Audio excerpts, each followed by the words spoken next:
I'm Fred Minnick, and this week's hot take: if you're a cheap asshole, you may want to skip it. Giddy up.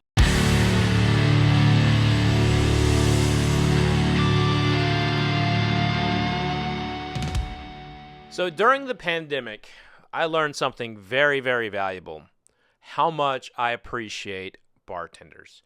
I love bartenders. I always have. I've always enjoyed just sitting at the bar, talking to them, asking them what the distributors are like in their particular market, getting to know what their favorite cocktails are and what they recommend to consumers. I've always believed that bartenders are the front line, the most important people in the cog that is libations.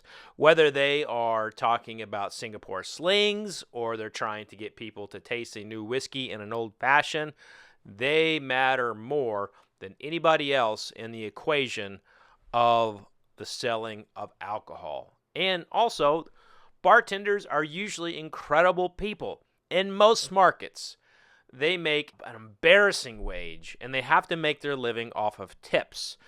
I really do hate how the service industry is paid.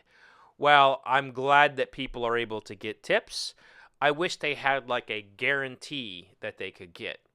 But one thing that we have seen, and there's been a lot of reports on this in the news lately, is that now that we are coming back into the fold, people are going to restaurants, very comfortable without masks. Hopefully they're vaccinated and following the guidelines and the rules of their respected areas. They're coming back in and they're treating wait staff like absolute shit. And this has come up from time to time, whether it's in a travel forum or it's on like some kind of lifestyle magazine that's wanting to get a good poll question out. But people often, under tip, their service staff. And I think they especially under-tip bartenders. I remember somebody asking me once for an above-the-chart question for the podcast Bourbon Pursuit, which I'm a part of. Go Bourbon Pursuit. Woo! And they asked me, I'm paying such and such for a pour. Should I tip 20% on that? I am of the belief, and I know this will be an unpopular opinion for those penny pinchers out there, I'm of the belief that you should tip your bartender at least 40%.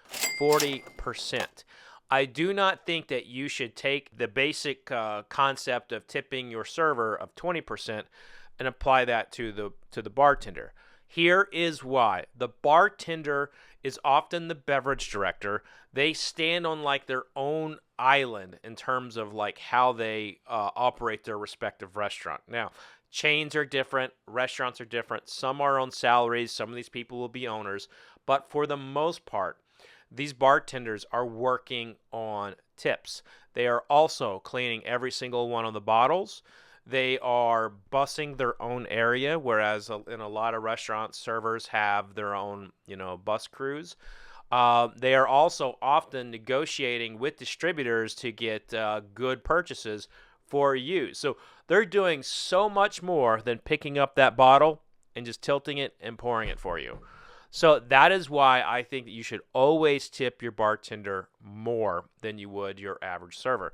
Now, I do believe that minimum you should always tip 20%, even if the service is awful. And the reason why is unless usually the service is, usually there is a kitchen connection to the service. If you have someone that's just being flat out rude and horrible and all that, then that's a different conversation. But don't tip based on the food and that sort of thing. I believe, the servers should always get 20%, and the bartender should minimum get 40% because there's so much more that goes into it. Now, their bartenders are also known for pouring you a little extra shot from time to time, and you get involved in the conversation.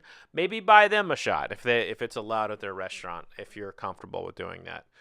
And I know this is going to be an extremely unpopular opinion, but you got to understand how much work goes into that bar from that single person.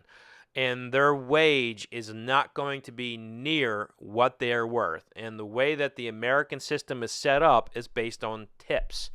So if you see bottles of Pappy, Buffalo Trace Antique Collection, Four Roses Limited Small Batch, Private Barrel Picks, all of these things, if you see those things in a restaurant or at a bar, that bartender or that bartender staff most likely went above and beyond to get those bottles for you. So when you are looking at tipping your bartender, you should think about more than just what they're pouring. Think about the totality of the bar, the experience, and all that. And that's why they are worth at least 40% in my book. But that's going to do it for this week's Hot Take. Hey, what do you tip your bartender? I would like to know. Put it in the comment section. And if you disagree with me, bring your details, because I'm ready to debate. I don't want to. I'm ready to hear. I'm here to stand up for bartenders and why they should get more money. So I'm ready to debate you in the comment section. You better bring it. Don't be one of those like, well, I don't believe in anybody who wears an ascot. I'm just going to ignore you entirely, or whatever. Bring your debate in the comment section, and let's go. But that's going to do it for this week's episode, everybody. Remember, this is very important. We are getting back out on the pandemic, but still, be safe. Practice all the guidelines and take care of one another. But that's going to do it for this week, folks. Remember, vodka sucks unless it's being used for hand sanitizer. Cheers, everybody.